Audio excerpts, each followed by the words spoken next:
तो हम उसी समय इसलिए मार खा गए कि हमने भगवान को भगवान नहीं माना। परमात्मा बताते हैं कि गुरु गोविंद कर जानियो, रहियो शब्द समाए, मिले जब दंडवत बंदगी, नहीं पल पल ध्यान लगावे। गुरु जी को गोविंद कर मानना, भगवान मानकर उसके साथ व्यवहार करना, ट्रीट करना।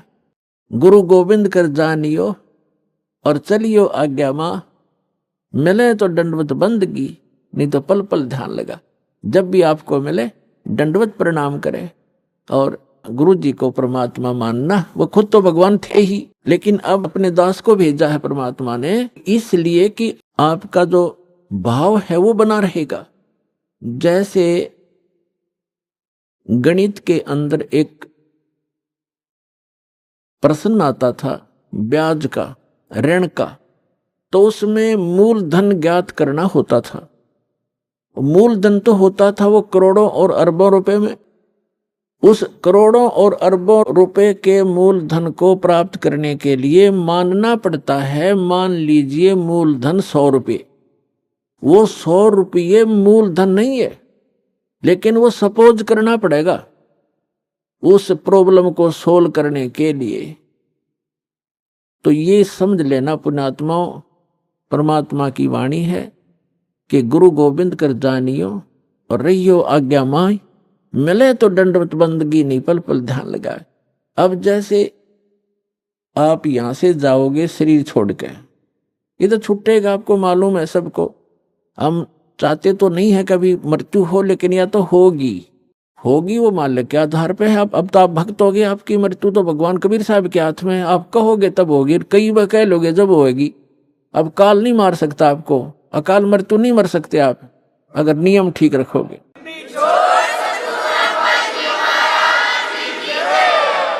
तो हमें यहां से जाना पड़ेगा।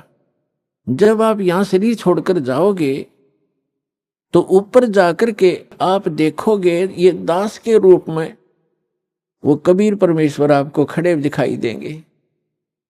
और जो काल के दूत यहां संत आए हैं उनका रूप होगा, लेकिन काल उन संत के रूप में खड़े दिखेंगे। तो जिस गुरु की वो शरण में है तो वहां जाकर अपने गुरु जी के पास ही जाते हो, तो सीधे वो खड़े गुरु जी, तो अब उसके शेष सारे उस गुरु के पास, उसके शेष उस गुरु के पास। तो वहां काल भी आता है जो उसने संत भेज रखा है इन जीवों का नाश करने के लिए, और परमात्मा आता स्वयं जिसने अपना संत भेज रखा है जीवों का विकास करने के लिए। तो इस दास के रूप में आपको वहां परमात्मा मिलेंगे और आपको एक और गाइडलाइन दी जाती है, आपको एक और हिदायत दी जाती है कि जब आप गुरु जी के पास जाते हो, प्रणाम करते हो, तो उसमें एक अभ्यास बनाओ कि सतनाम का सुमरण अवश्य करें। प्रथम नाम मिला है तो प्रथम का अवश्य करें। जैसे प्रणाम करते करते भी आप एक सांस का सेवन आसानी से कर सकते हो। उससे क्या होगा, जैसे यहां तो आपका अभ्यास बना रहेगा, भक्ति तो करनी है, तो उससे क्या होगा, जैसे आप चिरकुटी जाओगे, चिरकुटी एक इंटरनेशनल एयरपोर्ट समझ लो चिरकुटी। जब वहां पहुंचोगे तो वहां आपको परमात्मा मिलेंगे इस दास के रूप में, और वहां काल भी धोखा देने के लिए इस दास का रूप बना सकता है। तो उसमें आप जी ने स्मरण करना है सतनाम का, क्योंकि वहां जाएगा तो सतनाम ही होगा आपके पास, सारनाम तो होगा ही होगा, सतनाम भी होगा। तो सतनाम का और सारनाम का जाप करना है। तो सतनाम का जाप करने मात्र से, और प्रथम मंत्र भी अगर प्राप्त है, इसमें प्रथम और लास्ट 2 मंत्र हैं इस 7 मंत्रों में, तो ये दोनों मंत्र भी गजब के मंत्र हैं। इनका भी जाप करने से क्या होगा, यदि सामने काल परमात्मा की बजाय स्वयं आकर के दास का रूप बनाकर खड़ा हो जाएगा, तो इस सिमरन से उसका तुरंत चेहरा बदल जाएगा, उसके ऊपर का आवरण हट जाएगा, उसकी वास्तविकता वो भूंडी शकल दिखाई देगी। फिर आप अपने आप दूर हो जाओगे, फिर इधर उधर देखोगे। तो ये सुमन करने से भी अगर शकल नहीं बदलती है तो आपके ओरिजिनल गुरुजी और ओरिजिनल गॉड हैं। एक समय एक चंद्र विजय नाम का राजा था, उसकी इंद्रमती नाम की एक रानी थी और वो बहुत भगतनी थी भगवान की। फिर पिछले जन्म से, पिछले पुण्य से ही अच्छी आत्माएं राजा बनती हैं, रानी बनती हैं, और इतना सुख होकर के भी जो परमात्मा की तरफ में भगवान की भक्ति में लगे होते हैं वो पुण्यात्मा विशेष होती है। वो माई जो है उसने एक गुरु बना रखा था।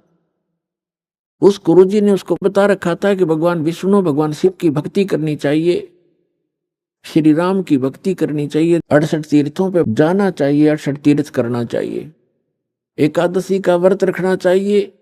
अब जैसे एक नियम है, कहते हैं धन चाहे तो दान कर और मोक्ष चाहे भज राम।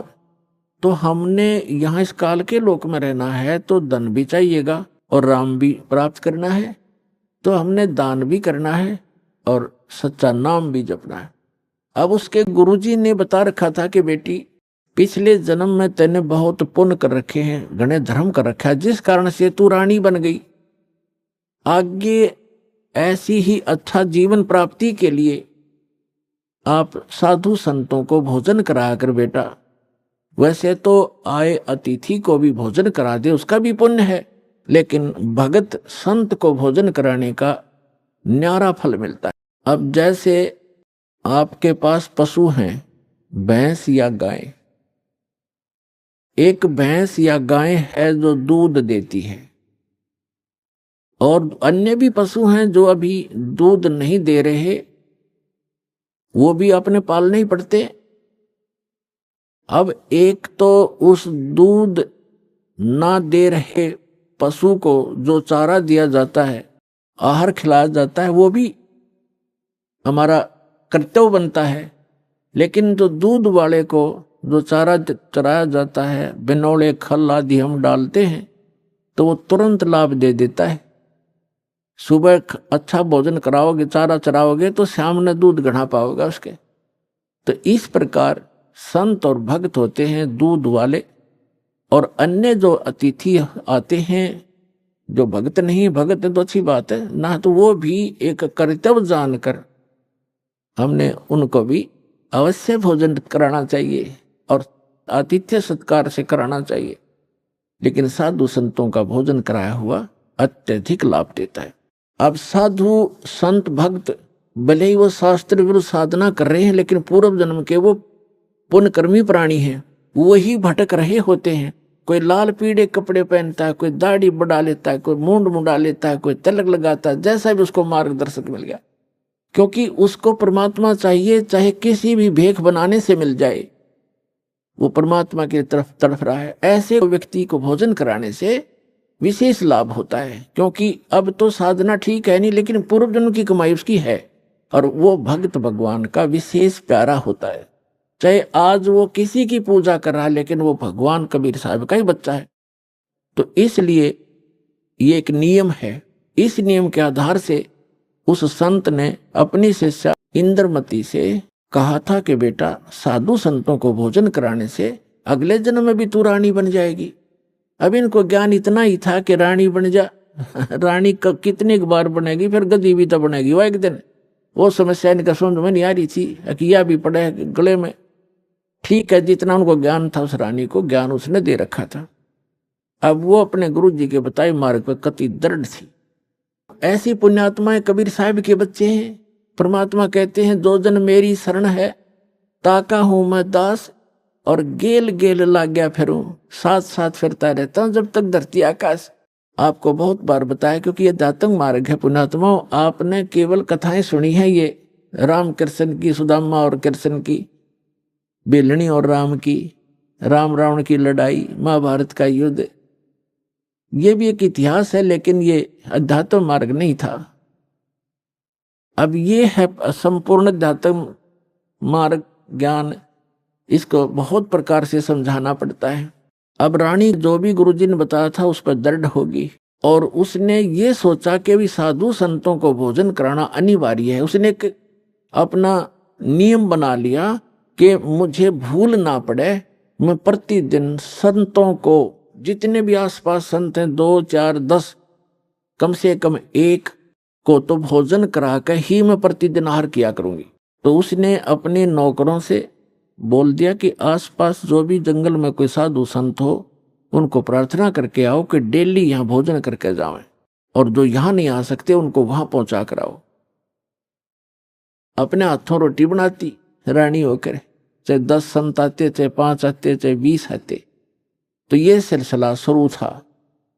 एक बार क्या हुआ कि कुंभ के मेले का कोई ऐसा संस्कार हो गया। कुंभ के मेले पर हरिद्वार में चले गए सभी साधु संत उस तीर्थ पर भी लेने के लिए, और पैदल आना जाना होता था तो 10-15 दिन का प्रोग्राम उनका बनता ही बनता था। कोई भी संत उस क्षेत्र में रहा नहीं। अब रानी को पता चला कि साधु आए नहीं, पता करके आओ। पता करके आए, साधु नहीं थे, कोई है नहीं, सब चले गए, सबकी झोपड़ी खाली पड़ी है। पता चला कि वो तो तीर्थ भ्रमण पर चले गए। तो रानी ने प्रण कर रखा था, प्रतिज्ञा कर रखी थी कि जब तक संत नहीं खाना खिला लूंगी, आहार नहीं करूंगी। 1 दिन बीत गया, 2 दिन बीत गया, रानी थी भूखी गड़ी, रही नहीं थी। तीसरे दिन तो वह कति आंखें बंद करने लगी, मरूंगी।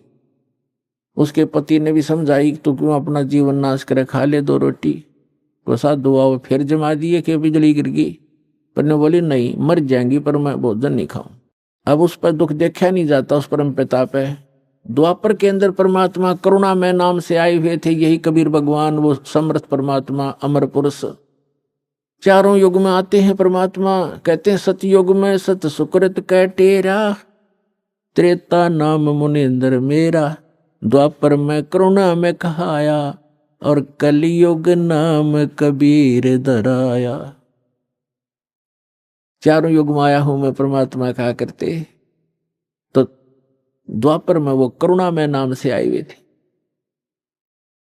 अब उसने देखा या मरेगी भोली भगतनी, एक साधु रूप बना के परमात्मा वहां दूर सी आते दिखाई दिए राजा के महल की तरफ ही। रानी ने कहा अपनी नौकरानी से कि बांदी है दासी, यदि तू अपनी रानी का जीवन चाहती है तो देख ले कोई साधु संत तुझे दिखाई दे जा, नहीं तो आज शाम तक तेरी रानी प्राण छोड़ देगी। अब वो दासी दुखी होकर के ऊपर चढ़ गई महल की अटारी पर, और वो कहां देखा बेचारी। उसने क्या देखा कि सामने एक संत रूप में, सफेद कपड़े, दाढ़ी बड़ी हुई, सिर पे छोटे छोटे बाल हैं, आ रहा है एक सिंपल सा साधु, गले में माला टांग रखी। दाता ने थोड़ा ईसा दिखाया कि दणु महात्मा सा भी जच्चा है ना। हम महात्मा उनको मानते हैं जिनकी दाढ़ी बढ़ रही हो, लंबे लंबे बाल हो, तिलक ला रखा हो, 5-4 माला डाल रखी हो, बिंदी बंदी टिक्की ला रखी हो।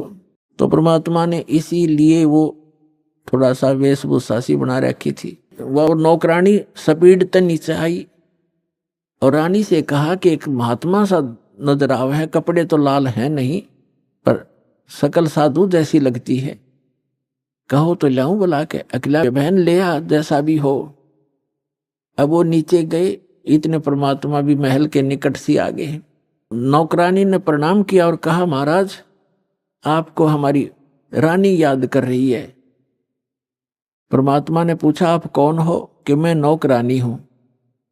तो परमात्मा ने कहा बेटा रानी को यदि गरज है संत की तो यहीं आजा गली में, हम किसी के घर नहीं जाया करते, और हम घर जाओ और उसका पति कह दे तू आया किस लिए यहाँ, उसने गरज है तो यहाँ आ जाएगी। उसने जाके बता दिया कि साधु ऐसे ऐसे कह रहा, तो उसका और पक्की जचगी कि 1 नंबर का महात्मा है।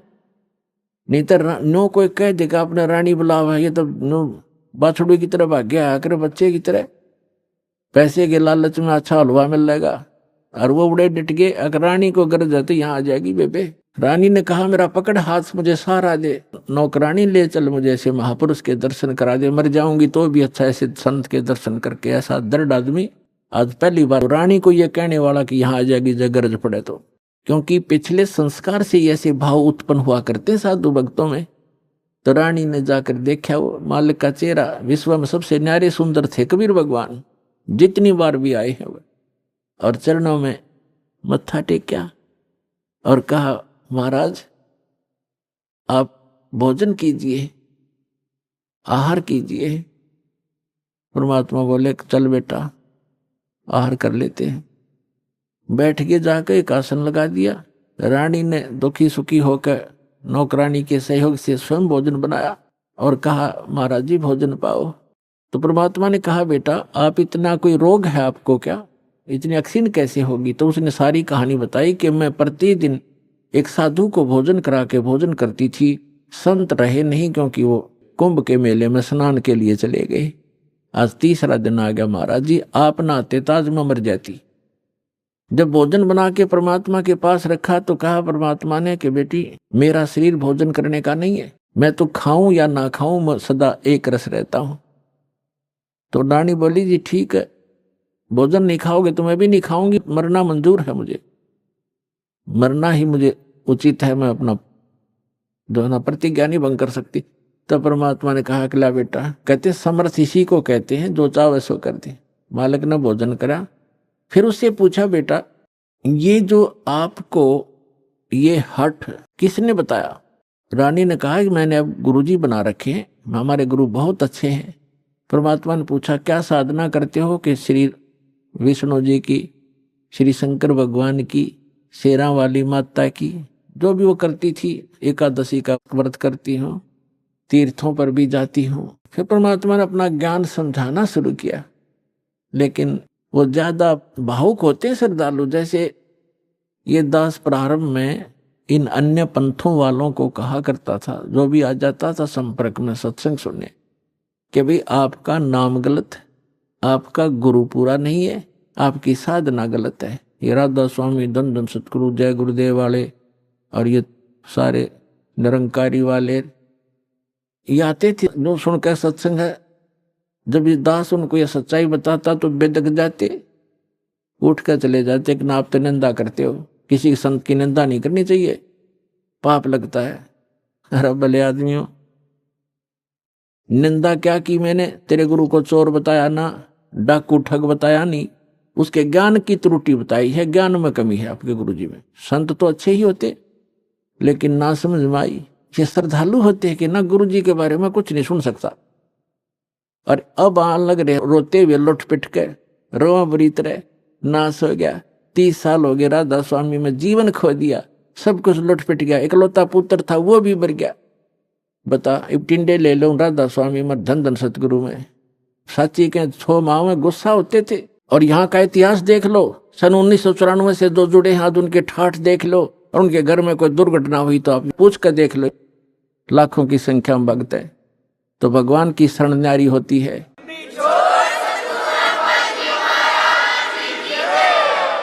एक भगत से उसके सुख पूछने लग जाना, आपका दिमाग फेल हो जाएगा और उसके मुंह का थूक सूख जाएगा, पर गुण भगवान के वो बताने से बंद नहीं होगा आपको, जिसने 5-4 वर्ष से भी नाम ले रखा है। ये समर्थ है, पूर्ण परमात्मा है, इसलिए दास ये रे हो रहा आपके लिए कि किसी प्रकार आपके समझ में आ जा कबीर इज गॉड। दास का काम पूरा हो, फिर तापा डूंडा पाट जाएगा, पर विश्व में एक ही रस हो जाएगा कुछ दिनों में। तो रानी क्या कह रही है? परमात्मा ने बताना शुरू किया, बेटा आप विष्णु की पूजा करती हो, विष्णु जी की, कहाँ जाओगे? बता आपके गुरु ने, अजी स्वर्ग में जाऊंगी। स्वर्ग में कितने दिन रहोगे? अब सत्संग सुनकर थोड़ा बहुत ज्ञान हो ही जाता है। कहती है जी वो तो जितना धर्म होंगे मेरे पुण्य होंगे उतने दिन वहां रहूंगी, फिर कहाँ जाएगी? पता नहीं, वह मैं बताऊं कहाँ जाएगी, तो गधी बनेगी फिर अगले दिन में। अब यह बात उसका उत्तर नहीं गला। परमात्मा ने बताया जो साधना आप कर रही हो, पुण्य कर रहे हो, दान कर रहे हो, ठीक है, रानी भी बन जाएगी और स्वर्ग भी चली जाएगी, फिर पशु योनि में भी कंपलसरी जाएगी। और ये आपके विष्णु जी भी नासवान, आपके शंकर जी भी नासवान, आपके ब्रह्मा जी भी नासवान। तो कहते हैं थर पकड़ थर होई, अमर की साधना करने से अमर पुरुष की तो अमर हो सकते हो। तुम नासवानों की भक्ति करके और सथाई होने की चेष्टा कुचेष्टा करती। अब मुंह बना लिया रानी ने, इंदुमती ने, कि महाराज जी ये संत है ना, ये एक दूसरे की निंदा कराया करें, और मेरे गुरु जी के बारे में देखो आप कुछ ना कहियो, मेरे लिए तो भगवान है। परमात्मा बोले बेटा अगर गधे ने कोई गाय को है और गधी को कोई ये बताओ ये गधी है गाय नहीं है बेटी, और वो नौका तो मेरी गाय को गधी क्यों बताता है, तो दुख नहीं मान्या करते। तो उसकी जांच करे सचमुच क्यों कहा इसने ऐसी कड़वी बात, लेकिन वो नहीं मानी। अपने आत्माओं अपने बच्चों तक पहुंचने के लिए परमात्मा ने कितना प्रयत्न करना पड़ता है, इन काल के दूतों ने ऐसा उलझा दिया। अब परमात्मा ने बहुत कोशिश की कि बेटा मैं तेरे हित की बात कह रहा हूं, मैं तेरे गुरुजी को चोर नहीं कहता, गुंडा डाकू नहीं कहता, उनको ज्ञान नहीं है। वो विष्णु जी को समर्थ शक्ति बताते हैं, विष्णु जी खुद नासवान है, तो आपकी रक्षा कैसे करेगा वो। शिव जी को आप भगवान मानते हो। परमात्मा ने बताया कि जिस समय भस्मागिरी नाम का एक संत भगवान तेरे शंकर जी के सामने ऊपर ने पैर नीचे ने सिर करके 12 वर्ष तपस्या की, आपने पढ़ा होगा पुराण में, कहां जी पढ़ रखा है। और जो भस्म कंडा शिव से मांग लिया और भगवान शिव को मारने की चेष्टा करने लगा वो भस्मासुर, तो भगवान शिव जी ने क्या किया, भाग्य थे ना वो, तो वो अविनाशी है, जिनको तो अविनाशी मान रही उनसे तू रक्षा की बाट देखे, सुरक्षा उन वो आप सुरक्षित नहीं। अब बात सारी साची, पर गुरु जी के बारे में सुनना कति पसंद नहीं, वो पिछला रंग चढ़ रहा कसूता। तब परमात्मा ने कहा बेटा मान से मत मान। देखो वैसे अपने आप को भगवान कहें तो कतिये ना मानने जनता। परमात्मा ने कहा कि जिस भगवान की मैं भक्ति बताता हूं वो अजर व अमर है, उसकी भक्ति करने से आपकी आयु भी बढ़ जाएगी, जो मंत्र मैं दूंगा, और जो मंत्र आप जाप करते हो इससे आपकी उम्र ना बढ़ सकती ना घट सकती, और हम जो मंत्र देंगे उससे आपकी जितनी आयु आप चाहोगे वो बढ़ जाएगी। तो वो फिर भी ये कहती है जी इस तरह की बातें तो ये संत आपस में खूब जानते हैं, मुझे तो अपना गुरु बिल्कुल मेरे हृदय में समा रहे हैं। तो परमात्मा ने कहा ठीक है बेटा, साच कहूं जग माने नहीं, और झूठ कही ना जाई हो, और ब्रह्मा विष्णु शिव जी दुखिया जिन ये राह चलाई हो। तो परमात्मा ने कहा कि ठीक है बेटी मैं चला, मान चाहे मत मान, मेरा फर्ज था तेरे को सच्ची बात बताने का। और आज से तीसरे दिन तुझे सर्प डसेगा, तीसरे दिन तेरी सर्प के डसने से मृत्यु होगी, ना तेरा गुरु बचा सकेगा, ना तेरा विष्णु, ना तेरा शंकर जी बचा सकेंगे, और ना तेरा भक्ति यो मंत्र बचा सकेगा। और न्यू कह के महाराज जी उठन लगे, चरना पड़गी। अब मौत दिखे है ना जब जच्चा है कहां बूढ़ी बन गया दे। साधु संत झूठ नहीं बोला करते, चरणों में गिर गई और कहने लगी महाराज सचमुच। परमात्मा बोले तीसरे दिन आगे तेरी शेष आयु नहीं है और 83 लाख योनियों में जाएगी तू। फिर बोली महाराज जी फिर क्या करूं मैं, मैं मंत्र दूंगा बेटा, मंत्र जाप करिए, और उस गुरु जी से बात भी मत करिए जो दुश्मन है तेरा। अब कहते हैं ना देश तो ते सारा मर जा पर अपना नंबर ना हो, इतना कोई दिक्कत नहीं। जब अपना नंबर आता दिखा ना जब की बंधा जीव की, तब सारी मान ली। ठीक जी जैसे आप कहोगे न्यू कर लूंगी, और मन में न सोच रही कि देखूंगी तीसरे दिन क्या होगा। दीक्षा ले ली और गुरुजी ने बताया कि बेटा तीसरे दिन काल आवेगा और मेरे रूप में आवेगा। अरे एक ध्यान रखना, जो मैंने आपको मंत्र दिया है प्रथम, जब वो निकट आवे तो पहले आप इस मंत्र का जाप करके और फिर प्रणाम करना। इस मंत्र का जाप करना, वैसे तो प्रणाम नहीं करना पहले। देखो उस समय उन्होंने विशेष हिदायत इसलिए दी थी आगे के लिए, फिर परमात्मा ने बताया था वैसे संत आवे पहले दंडवत करे और फिर उनसे प्रसन्न करे, उनसे कुशल मंगल पूछे। लेकिन उस दिन परमात्मा ने विशेष हिदायत दी थी क्योंकि उसका अभ्यास नहीं था लड़की का, इसलिए कहा कि जब मैं आऊं यानी मेरे रूप में काल आवेगा और तू भावुक होकर के बगैर मंत्र जाप किए चरण मत छूना, पहले मंत्र जाप करना और फिर चरण छूना।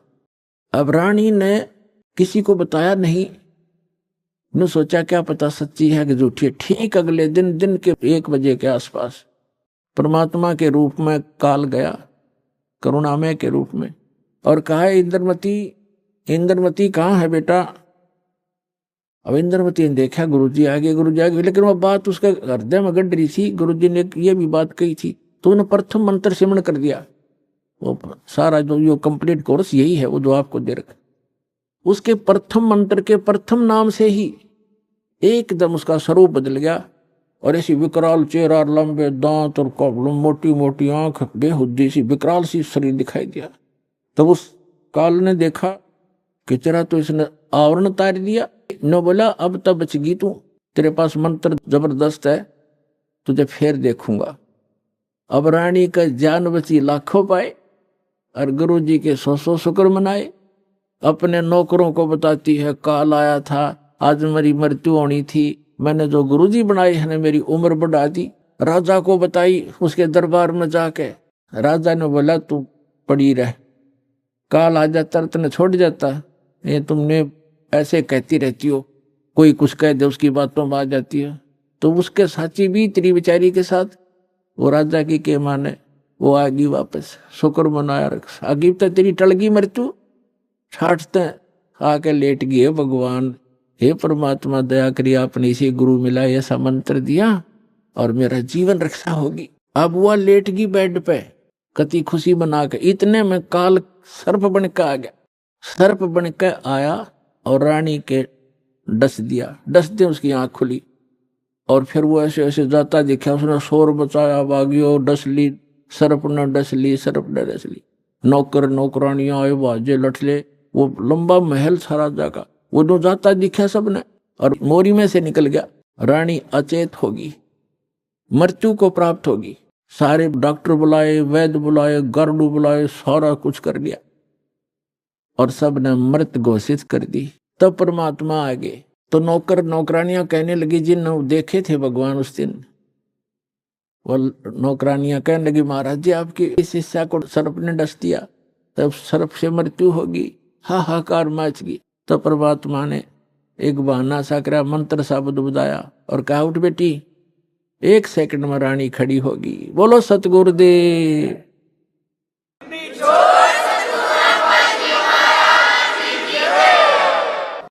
धन धन सतगुरु सत कबीर भगत की पीड़ मिटाने वाले। धन धन सत कबीर भगत की पीड़ मिटाने वाले, भक्त की पीड़ मिटाने वाले, भक्त की वाले। धन धन सतगुरु सत कबीर भक्त की रहे नल नील यतन करे हार, तब सतगुरु से करी पुकार। रहे नल नील यतन करे हार, तब सतगुरु से करी पुकार। जा सतरे खालखी अपार सिंधूप सिलात रहने वाले। जा सतरे खाल की अपार सिंधूप सिलात रहने वाले। धन धन सतगुरु सत कबीर भक्त की पीड़ मिटाने वाले, भक्त की पीड़ मिटाने वाले, भक्त की। धन धन सतगुरु सत कबीर भक्त की। डसी सर्प ने जब जा पुकारी, इंद्रमती अकुलाए।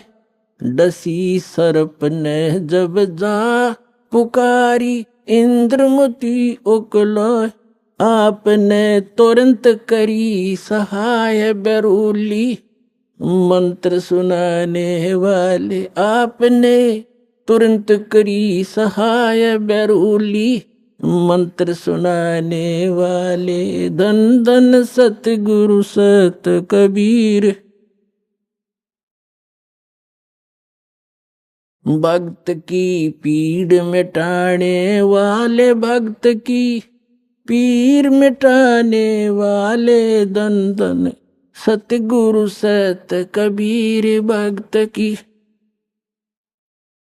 दामोदर सेठ के होठ अकाज, अर्ज करी डूबता देख जहाज। दामोदर सेठ के होठ अकाज, अर्ज करी डूबता देख जहाज, लाज मेरी रखियो ग्रीब नवाज। समुद्र से पार लंघाने वाले, लाज मेरी रखियो ग्रीब नवाज। समुद्र से पार लंघाने वाले, धन धन सतगुरु सत कबीर। भक्त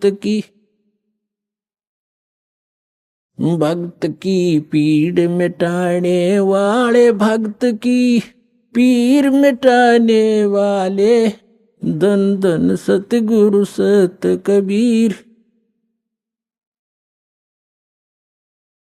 कह कर जोर दीन धर्मदास दरस दे, पूर्ण करियो आस। कह कर जोड़ दीन धर्मदास दरस दे, पूर्ण करियो आस। मेटियो जन्म मरण की तरास, वो सत्य पद प्राप्त कराने वाले। मेटियो जन्म मरण की तरास, वो सत्य पद प्राप्त कराने वाले। धन धन सतगुरु सत कबीर। भक्त की पीड़ मिटाने वाले, भक्त की पीड़ मिटाने वाले, भक्त की पीड़ मिटाने वाले। धन धन सतगुरु सत कबीर। भक्त की पीड़ मिटाने वाले, भक्त की पीड़ मिटाने वाले। धन धन सतगुरु कबीर। भक्त की कह कर जोड़ दीन धर्मदास दरस दे, पूर्ण करियो आस। कह कर जोड़ दीन धर्मदास दरस दे, पूर्ण करियो आस। मेटियो हो जन्म मरण की तरास, सत्य पद प्राप्त कराने वाले।